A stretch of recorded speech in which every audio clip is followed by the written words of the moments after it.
तर नमस्कार मित्रांनो, बघू शकता आम्ही आता इथं जे आहे ते गंभीरगडावर पिण्याचं पाणी आहे त्या पाण्याच्या ठिकाण कुंडाच्या ठिकाणी आलेलो आहोत, पाण्याच्या कुंडाच्या ठिकाणी।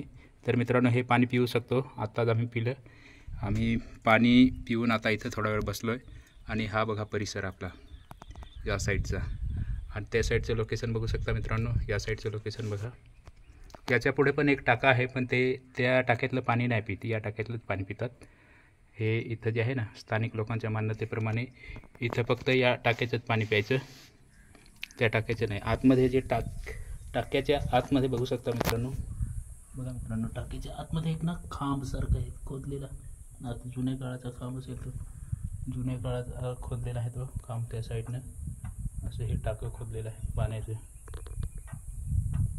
वरती साईडला त्या साईडला पायरीचं झाड हे झालं आहे आणि या साईडला बघू शकता मित्रांनो, त्या साईडला देव आहेत, देवाची तिथं भक्ती केली जाते। तिथे बघा शेंद्राचे टिळे लावलेले आहेत आणि इथून असं हा परिसर बघा मित्रांनो, या परिसरात बघू शकता।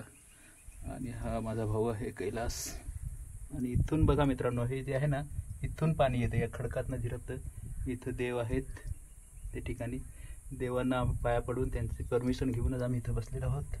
तर मित्रांनो हे बघा, इथं पाणी कसं पडतंय, टप टप टप टप टप टप असं पाणी पडतं आहे। आणि ते असं पाणी असं हे जे आहे थोडंसं त्या साईडला जातं, बाकीचं जे आहे ते असं हे कुंडात येतं इथनं, असं कुंडात येतं या साईडनं, असं इकडनं खालून जे आहे ना तसं, आणि इथं कुंडामध्ये जमा होतं। तर बघू शकता मित्रांनो, हे कुंडामधलं पाणी अशा प्रकारे हा गंभीरगड किल्ला आहे आणि या किल्ल्याचं दर्शन घेण्यासाठी आम्ही आलेलो आहोत। आणि परंतु त्या खालच्या साईडला जे आहेत ना, ते माकडं भरपूर आहेत, तर त्या साईडला जाण्याचा प्रयत्न करू नका तुम्ही।